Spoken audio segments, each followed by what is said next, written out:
Hey guys, welcome back to my channel. So कैसे हैं आप सब? I hope you all guys are well. So आज के इस वीडियो में मैं आपको फाउंडेशन ऑफ साइकोलॉजी की यूनिट 4 के जो लास्ट के टॉपिक्स बच गए थे, 4 टॉपिक्स, उन्हें डिस्कस करने वाली हूँ। सो जल्दी से उन्हें भी कंप्लीट कर लेते हैं। अगर आपने अभी तक पार्ट 1 की वीडियो नहीं देखी है सो उसकी वीडियो का लिंक भी मैंने डिस्क्रिप्शन में दे दिया है नीचे, सो आप जाके चेक कर लेना। एंड अगर आपने भी चैनल को अभी तक सब्सक्राइब नहीं किया है सो सबसे पहले चैनल को सब्सक्राइब कर लेना और साथ में बेल आइकन को भी हिट कर देना ताकि आपको ऐसी वीडियोस टाइम से मिलती रहें। सो नाउ अब वीडियो स्टार्ट कर लेते हैं। तो सबसे पहला टॉपिक है आपका नेचर ऑफ क्रिएटिविटी। तो क्रिएटिविटी का नेचर क्या होता है? बेसिकली क्रिएटिविटी एक ऐसी एबिलिटी है जिसके अंदर न्यू आइडियाज़ और प्रॉब्लम की सॉल्यूशंस और नई नई इनोवेशन आइडियाज़ प्रोड्यूस होते हैं। ठीक है, वो क्रिएटिविटी होती है। इसके अंदर नई नई थ्योरीज होती हैं। ठीक है, ओरिजिनल वे में क्रिएटिविटी अक्सर सर्टेन पर्सनैलिटी ट्रेट्स के साथ एसोसिएटेड होती है। ठीक है, मतलब कि क्रिएटिविटी एक कॉम्प्लेक्स और मल्टीफेसेटेड कॉन्सेप्ट है जो कि रेफर करता है ability generate the novel and valuable ideas और सॉल्यूशंस और एक्सप्रेशंस। इसमें इन्वॉल्व है capacity to think and behave in ways that are original और इमेजिनेटिव वे में और इनोवेशन, ये सारी चीज़ें क्रिएटिविटी के अंदर इन्वॉल्व होती हैं। ठीक है, क्रिएटिविटी सिर्फ आर्टिस्टिक और एस्थेटिक परस्यूट डोमेन तक लिमिटेड नहीं है, ये वेरियस डोमेन में एक्सटेंड है। जैसे कि इसके अंदर इंक्लूडेड है science, technology, business and everyday life problems और प्रॉब्लम सॉल्विंग। ठीक है, और साइकोलॉजिस्ट के अप्रोच से, मतलब जो साइकोलॉजिस्ट हैं हमारे, उनका अप्रोच है कि क्रिएटिविटी को ना डिफरेंट पर्सपेक्टिव और डिफरेंट थ्योरीज के थ्रू समझा जा सकता है और मॉडल्स के थ्रू भी समझा जा सकता है क्रिएटिविटी के नेचर को। तो सबसे पहले हम कुछ की कॉन्सेप्ट्स समझ लेते हैं क्रिएटिविटी के, जो कि क्रिएटिविटी के एस्पेक्ट्स को समझाने के लिए इंक्लूडेड हैं इसके अंदर। सबसे पहला मॉडल है हमारा ओरिजिनलिटी। मतलब क्रिएटिविटी में इन्वॉल्व है जनरेशन ऑफ आइडियाज़, प्रोडक्ट और एक्सप्रेशंस जो कि न्यू और डिफरेंट होते हैं और जो कि ऑलरेडी एग्जिस्ट होते हैं। ठीक है, ओरिजिनलिटी वो होती है, ठीक है, जो हमारे अंदर होता है कि हम इस चीज़ के ऊपर क्रिएटिव वे में सोच सकते हैं, कुछ नई चीज़ इन्वेंट कर सकते हैं, कुछ क्रिएटिव करें किसी चीज़ को लेके। ठीक है, जो कि हमारी माइंड में पहले से एग्जिस्ट करती हो, उसे ओरिजिनलिटी कहते हैं। दूसरा है हमारा वैल्यू एंड अप्रोशिएटनेस। ये इंकम्पोज करता है नोशन ऑफ वैल्यूज़ और usefulness. Creativity appropriate with in a specific context और डोमेन। मतलब जो हमारी क्रिएटिविटी है वो स्पेसिफिक कॉन्टेक्स्ट और डोमेन के साथ अप्रोशिएट होती है। ठीक है, नेक्स्ट है हमारा कोग्निटिव प्रोसेस।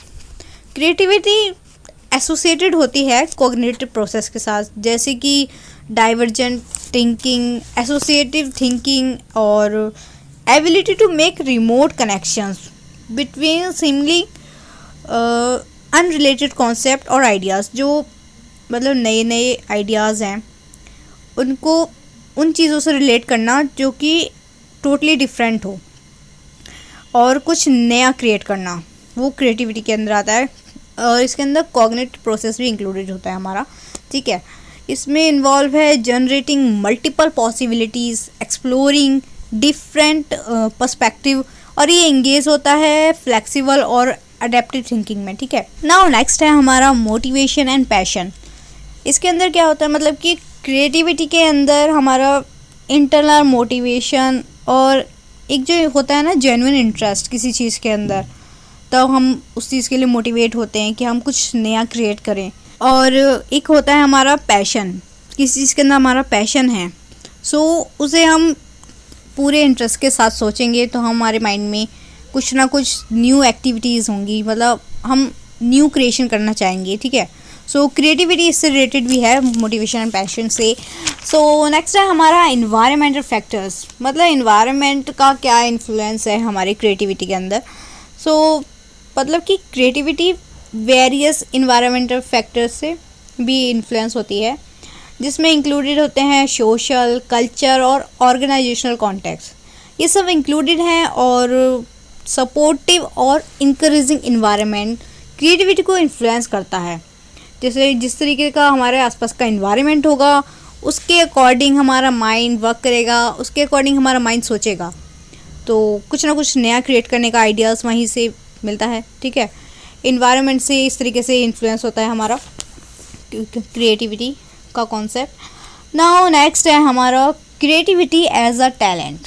तो कार्ल रोजर्स ने डिफाइन किया है क्रिएटिव प्रोसेस को as a generation of rational और इनोवेटिव आउटकम्स, इस तरीके से डिफाइन किया है कार्ल रोजर्स ने। नेक्स्ट टॉपिक है हमारा concept of creativity. Creativity process में टिपिकली सेवरल स्टेजेस होती हैं, जिसमें इन्वॉल्व होते हैं जनरेटिंग न्यू थिंग्स और इनोवेटिव आइडियाज़। तो इस कॉन्सेप्ट को समझने के लिए ग्राम वाल्स ने 1926 में 4 स्टेजेस मॉडल्स बताए हैं।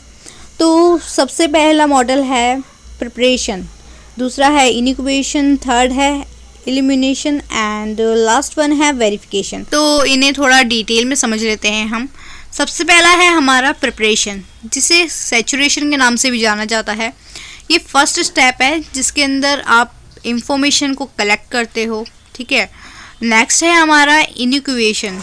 ये वो स्टेप है जिसके अंदर आप उस इंफॉर्मेशन को देखकर आपके माइंड में जो आइडियाज़ आते हैं और जो कुछ भी आपके माइंड में चलता है कि इसको किस तरीके से क्रिएट कर सकते हैं, उन आइडियाज़ और थॉट्स को, ठीक है, एक साथ लाना। और नेक्स्ट स्टेप है हमारा इल्यूमिनेशन, जिसके अंदर हम सारे आइडियाज़ और थॉट्स को जोड़कर एक सॉल्यूशन निकाल लेते हैं, मतलब एक क्रिएशन अपने माइंड में बना लेते हैं कि इस तरीके से हमें बनाना है, इस तरीके से क्रिएट करना है। लास्ट वन है हमारा वेरिफिकेशन। ये फाइनल स्टेज है जिसके अंदर पर्सन एवेल्यूएट करता है, रिफाइन करता है और टेस्ट करता है अपनी क्रिएटिव आइडिया को, और जो सॉल्यूशन जनरेट हुआ है इल्यूमिनेशन के अंदर स्टेज में उसे इन्वॉल्व करता है क्रिटिकली एग्जामिनेशन में और इस कॉन्सेप्ट को मतलब कि टेस्ट करता है। ये लास्ट और फाइनल स्टेज होती है जिसके अंदर हम टेस्ट करते हैं, उसे इम्प्लीमेंट करते हैं एंड देन उसको फीडबैक देते हैं और फाइनलाइजेशन करते हैं उसका। ठीक है, नाउ हमारा नेक्स्ट टॉपिक है की फीचर ऑफ क्रिएटिविटी। तो क्रिएटिविटी थिंकिंग को समझने के लिए कुछ की फीचर्स हैं, जैसे कि फ्लुएंसी, फ्लेक्सिबिलिटी, ओरिजिनलिटी, एलोबरेशन और क्रिटिकल थिंकिंग और रिस्क टेकिंग और प्रसिस्टिंग। ठीक है, ये सारी चीज़ें, ये सारे की फीचर्स होते हैं क्रिएटिविटी के, जिनकी हेल्प से हम क्रिएटिविटी को समझ सकते हैं इजी वे में। सो नेक्स्ट टॉपिक है हमारा मेजरमेंट ऑफ क्रिएटिविटी। क्रिएटिविटी को मेज़र करना एक बहुत ही कॉम्प्लेक्स टास्क होता है क्योंकि उसके मल्टीफेसिटेड नेचर होते हैं। ठीक है, और कुछ सब्जेक्टिव एस्पेक्ट उसके अंदर इन्वॉल्व होते हैं। रिसर्चर्स ने डेवलप की है वेरियस मेथड्स और instrument to assess different dimension of creativity, जिसमें इंक्लूडिंग होता है divergent thinking, originality, fluency, flexibility and novelties of ideas. Creativity को मेजरमेंट करने के लिए 2 मेन अप्रोचेस को क्लासिफाइड करा गया है, साइकोमेट्रिक्स और प्रोसेस ओरिएंटेड को। सो अब हम थोड़ा डिटेल में समझ लेते हैं साइकोमेट्रिक अप्रोच और प्रोसेस ओरिएंटेड अप्रोच को। तो ये जो साइकोमेट्रिक है ये मेज़र करता है क्रिएटिविटी को, वो भी Torrance test of creativity thinking के थ्रू। ये जो Torrance test of creativity thinking है इसे TTCT भी बोलते हैं शॉर्ट फॉर्म में। ये डेवलप करी है ई पाउल टॉरेंस ने 1966 में। सो इस टेस्ट में डिफरेंट टास्क होते हैं क्रिएटिविटी की डायमेंशन को एसेस करने के लिए, जैसे कि fluency, flexibility, originality and elaboration. और इस टेस्ट का रिज़ल्ट जो निकलता है इसके स्कोर्स को यूनिकनेस और एप्रोप्रिएटनेस के रिस्पॉन्स के बेस पर रिजल्ट दिया जाता है, इसको स्कोर किया जाता है। ओके, सो नेक्स्ट है हमारा प्रोसेस ओरिएंटेड अप्रोच। ये जो है प्रोसेस ओरिएंटेड अप्रोच, ये कॉग्निटिव प्रोसेस को समझने का एक स्टेज है, ठीक है, जिसके अंदर इन्वॉल्व है क्रिएटिव थिंकिंग। और ये जो अप्रोच है इसमें इन्वॉल्व है ऑब्जर्विंग, एनालाइजिंग, किसी इंडिविजुअल की क्रिएटिविटी को एनालाइज करना और उसे ऑब्जर्व करना, किस तरीके से वो प्रॉब्लम सॉल्विंग बिहेवियर है उसका, क्या स्ट्रेटजीज़ हैं, उन सबको समझना, ठीक है।